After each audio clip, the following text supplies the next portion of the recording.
वक्त के साथ बदलने का पता नहीं खाना जरूरी है, नाश का बन जाए ये समझना जरूरी है। में जो इंसानों ने गलतियां की है उन गलतियों को सुधारना जरूरी है। अब मानव धरती पर रहकर धर्म, जल, जंगल, जीवन को बचाना जरूरी है, क्योंकि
हम save planet, save earth, save water, save plants हमेशा सुन रहे हैं, लेकिन ये कभी नहीं सुन रहे save human, save male, save female, save mankind. और हम मानव ये सोचते हैं कि ये धरती हमारे वैसे चलेंगे, लेकिन ये सरासर गलत है। ये धरती खुद ब खुद चल सकती है, और हाँ, ये धरती हमें चलाती है, ये धरती हमारे जीवन को चलाती है, ना कि हम धरती को। और इस कारण से हम विभिन्न तरह की प्रदूषण फैलाकर इस धरती को खतरे में डाल रहे हैं।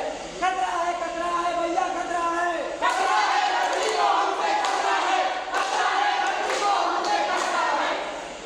और कोई मुझे ये बताएगा कि हम मनुष्य से धरती को कैसा खतरा नहीं?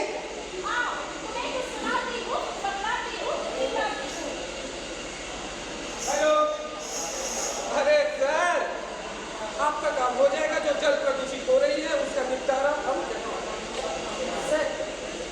सर वो फैक्ट्री जो पलटे वाटर निकल रहा है उसका क्या करना है? क्या करना है, क्या मतलब है? अरे नाला बनाकर नदी तालाबों में मिला दो। पर सर फैक्ट्री का पानी बहुत पॉल्यूटेड है सर।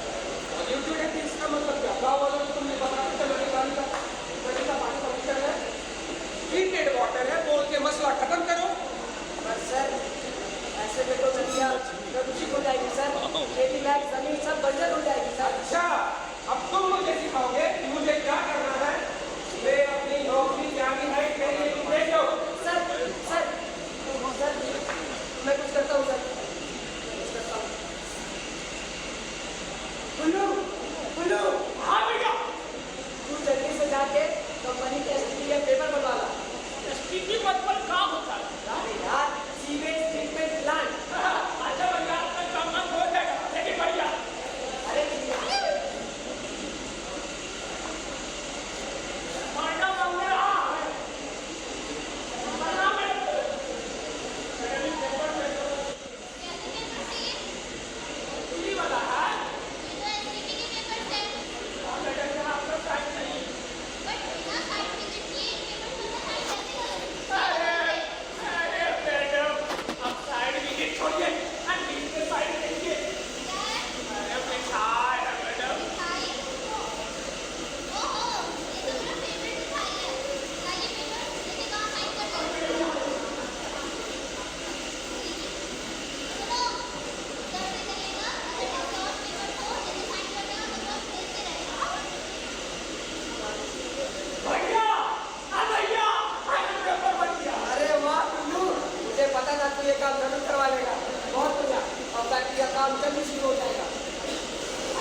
सच में ये तो बहुत गलत बात है। ये बड़ी बड़ी कंपनियां स्थिति का फेक पेपर बनाने के लिए लाखों करोड़ों रुपए खर्च कर देती है। इस तरह तो फैक्ट्री से निकलने वाला गंदा पानी हमारे नदियों और तालाबों में स्थित शुद्ध पानी प्रदूषित हो जाएंगे। प्रदूषित हो जाएगी? नहीं, प्रदूषित हो चुकी है। आज भारत की कई नदियों की स्थिति इतनी खराब हो चुकी है, जहां पानी पीने योग्य तो छोड़ो, वहां का पानी नहाने योग्य तक नहीं बचा। अब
जीवन जीना सहल न जानो बहुत बड़ी फनकारी।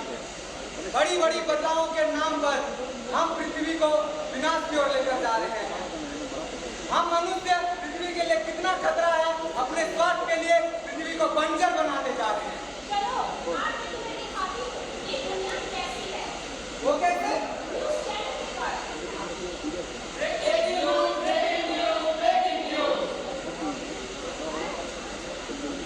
नहीं रुकी ग्लोबल वार्मिंग तो खत्म हो जाएगी ये दुनिया।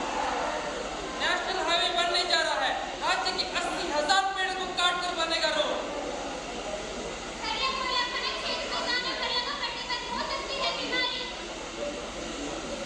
बड़का गांव की हरियाली खत्म, हर जगह हो रहा अवानी खनन, खेती योग्य जमीन नहीं बची, अंदर ही अंदर हो रही बदल पिटाई, सरकार को कोई ख्याल नहीं। बिहार में 5 बजे से 30 से 33 में कम।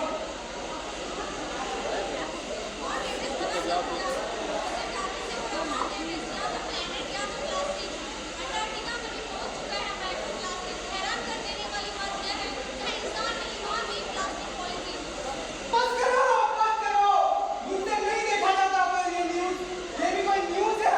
ऐसा लग रहा है मानो सब कुछ खत्म हो रहा हो।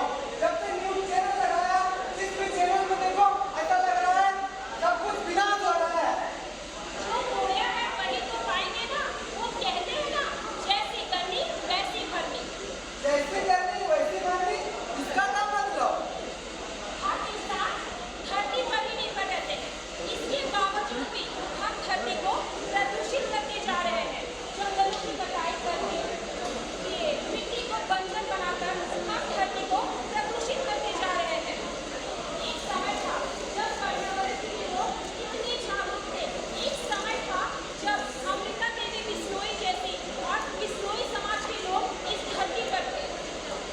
अमृता देवी बिश्नोई समाज, ये क्या है? अरे तुम्हें नहीं पता? नहीं तो? वही तो बात है ना। आज के युवकों को fashion, beauty products, movie, YouTube, fashion और इंस्टाग्राम की पूरी जानकारी होती है।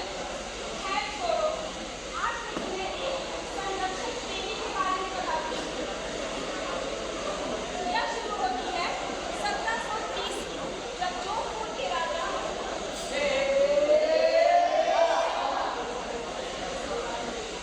हे राजा जी, हे राजा राजाओं के राजा महाराजा पधार रहे हैं। नाचते हैं।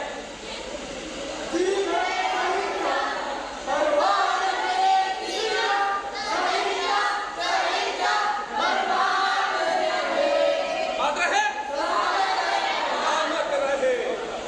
महाराज जी मित्र जो महाराज की जय हो। तो बताओ मंत्री, क्या हाल है हमारे राज्य का? सब कुशल मंगल है महाराज। कुशल मंगल? कुशल मंगल है महाराज। कुशल मंगल और कुशल मंगल तो है, पर हमारे फूल महल राज्य का निर्माण कैसे चल रहा है? महाराज निर्माण कार्य तो जोरों शोरों से चल रहा है, ठीक है। लेकिन एक चिंता हो गई महाराज। इधर जी महाराज। वो कैसे? दरअसल महाराज आपके फूल महलों महल के साजो सज्जा के लिए वो लकड़ियाँ एकत्रित कर ली थी, वो सारे उपयोग में आ चुके हैं। अब नक्काशी के लिए हमें और लकड़ी की जरूरत है। हमारे राज्य में लकड़ियों की कमी थोड़ी है। हर राज्य हर गांव से जाकर के ऊंचे ऊंचे और बड़े बड़े पेड़ को काट डालो। जो आ गया महाराज। ठीक है? महाराज की जय। हाय। महाराज की जय। हाँ। भाई लोग, महाराज के निर्माण हो रहे फूल महल के लिए हमें लकड़ियाँ लाने जानी है। लकड़ियाँ लाने जानी है। चलो।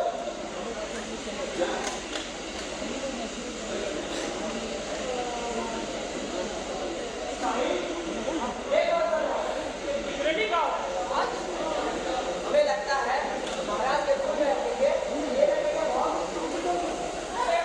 तो अगर हम इस गांव में नहीं जा सकते, ऐसा क्यों?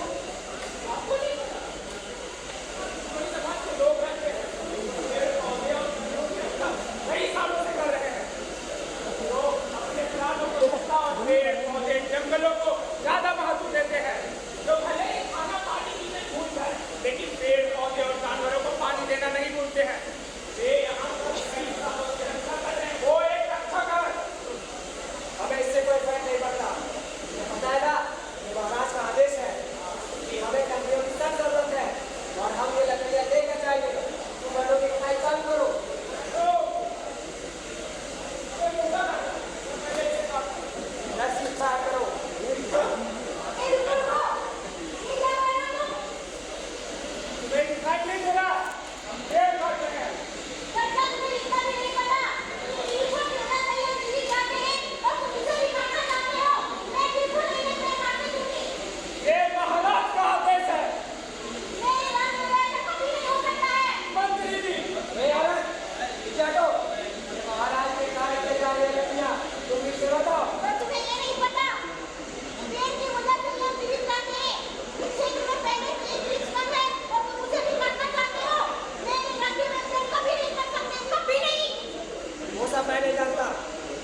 महाराज का आदेश है और उनका आदेश हमारे लिए पत्थर की लकीर है, जिसे हम पूरा करके रहेंगे। सिपाही, सिपाही, शुरू करो। नहीं, ऐसा कभी नहीं हो सकता है। मैं गाँव वालों को बुलाऊंगी और मैं शोर मचाऊंगी। बच्चा है, बूढ़ा है, तो भी सबको जान। मैं कभी नहीं कटने दूंगी ये पेड़, रखते का प्राण। ए औरत, हट जाओ यहाँ से। नहीं, मैं बिल्कुल नहीं करने दूंगी। जाओ, नहीं तो तुम जानो से जाओगे। तुम चाहे मेरी प्राण ले लो, मैं पेड़ को बिल्कुल नहीं कटने दूंगी। बचाओ प्राण।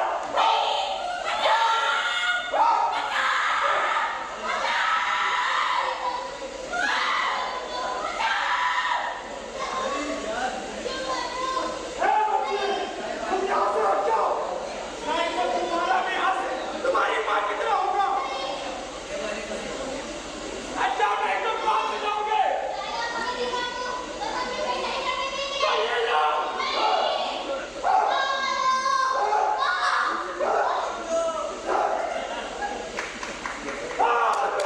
तुम यहाँ से हट जाओ, नहीं तो तुम्हारा भी यहाँ से दूर लेना होगा। नहीं हटूंगा। तू भले ही मेरे प्राण ले लो, पर मैं इन पेड़ों को नहीं कटने दूंगा। तुम ले जाएगा अपने प्राण। नहीं, बचाओ, बचाओ। हट जाओ, हमारे रास्ते से हट जाओ। नहीं हट सकता। ये पेड़ ही हमारे जीवन है। नहीं हटोगे तो तुम्हारा इसे।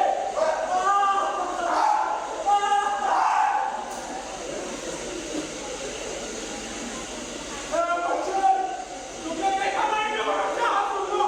हट जाओ, नहीं तो तुम्हारा भी ऐसा ही हाल होगा। मैं नहीं करूंगी, मैं नहीं करूंगी। और ये लो।